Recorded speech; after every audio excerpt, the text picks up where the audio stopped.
Es cierto, siempre he sido nervioso, muy nervioso, terriblemente nervioso. Pero ¿por qué afirman ustedes que estoy loco? La enfermedad había agudizado mis sentidos, en vez de destruirlos o embotarlos. Oía todo lo que puede oírse en la tierra y en el cielo. Muchas cosas oí en el infierno. ¿Cómo puedo estar loco entonces? Escuchen y observen con cuánta cordura, con cuánta tranquilidad, les cuento mi historia. Me es imposible decir cómo aquella idea me entró en la cabeza por primera vez, pero una vez concebida, me acosó noche y día. Yo no perseguía ningún propósito, ni tampoco estaba colérico. Quería mucho al viejo. Jamás me había hecho nada malo. Jamás me insultó. Su dinero no me interesaba. Me parece que fue su ojo. Sí, eso fue. Tenía un ojo semejante al de un buitre, un ojo celeste y velado por una tela. Cada vez que lo clavaba en mí se me helaba la sangre. Y así, poco a poco, muy gradualmente, me fui decidiendo a matar al viejo y librarme de aquel ojo para siempre. Presten atención ahora. Ustedes me toman por loco, pero los locos no saben nada. En cambio, si hubieran podido verme, si hubieran podido ver con qué habilidad procedí, con qué cuidado, con qué previsión, con qué disimulo me puse a la obra. Jamás fui más amable con el viejo que la semana antes de matarlo. Todas las noches, hacia las 12, hacía yo girar el picaporte de su puerta y la abría.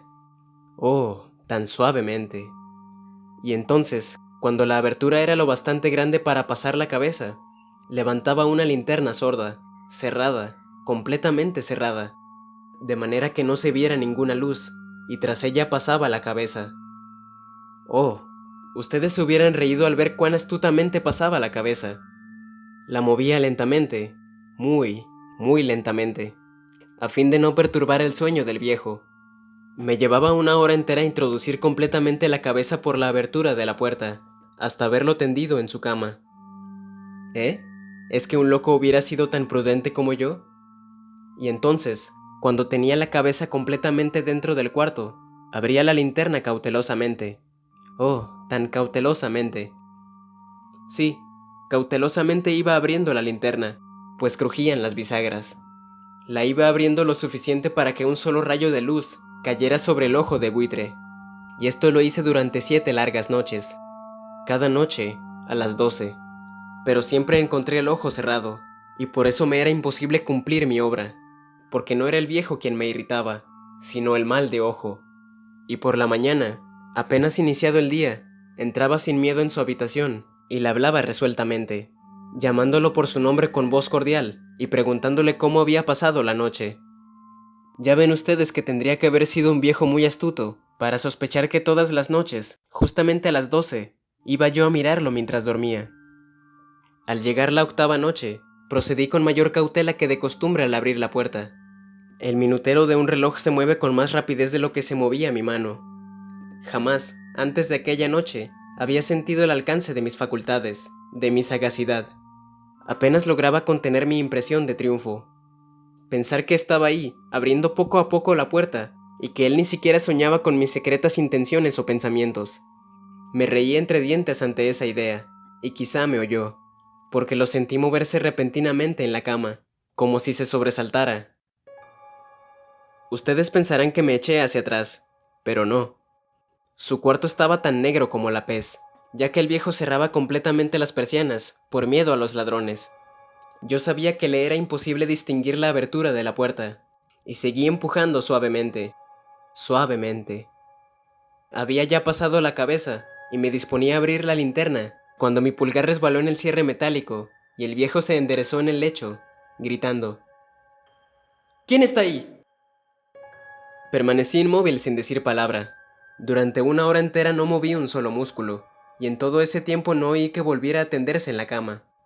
Seguía sentado, escuchando, tal como yo lo había hecho noche tras noche, mientras escuchaba en la pared los taladros cuyo sonido anuncia la muerte.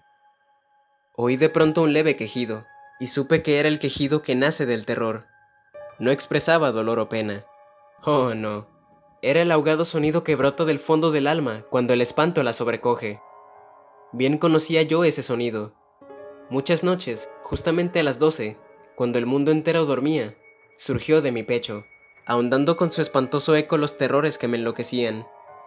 Repito que lo conocía bien.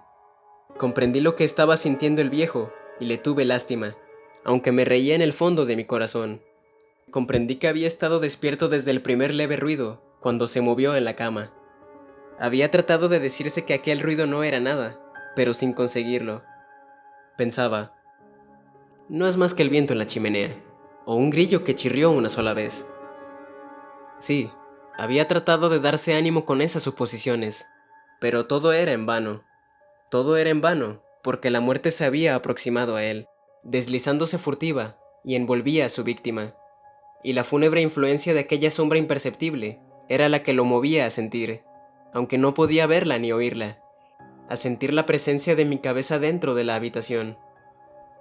Después de haber esperado largo tiempo, con toda paciencia, sin oír que volviera a acostarse, resolví abrir una pequeñísima ranura en la linterna. Así lo hice. No pueden imaginarse ustedes con qué cuidado, con qué inmenso cuidado, hasta que un fino rayo de luz, semejante al hilo de la araña, brotó de la ranura y cayó de lleno sobre el ojo de buitre. Estaba abierto, abierto de par en par, y yo empecé a enfurecerme mientras lo miraba. Lo vi con toda claridad, de un azul apagado, y con aquella horrible tela que me helaba hasta el tuétano, pero no podía ver nada de la cara o del cuerpo del viejo, pues como movido por un instinto, había orientado el haz de luz exactamente hacia el punto maldito. ¿No les he dicho ya que lo que toman erradamente por locura es solo una excesiva agudeza de los sentidos? En aquel momento llegó a mis oídos un resonar apagado y presuroso, como el que podría ser un reloj envuelto en algodón. Aquel sonido también me era familiar. Era el latir del corazón del viejo. Aumentó aún más mi furia, tal como el redoblar de un tambor estimula el coraje de un soldado. Pero incluso entonces me contuve y seguí callado. Apenas si respiraba. Sostenía la linterna de modo que no se moviera, tratando de mantener con toda la firmeza posible el haz de luz sobre el ojo. Entretanto, el infernal latir del corazón iba en aumento. Se hacía cada vez más rápido, cada vez más fuerte, momento a momento. El espanto del viejo tenía que ser terrible. Cada vez más fuerte, más fuerte. ¿Me siguen ustedes con atención?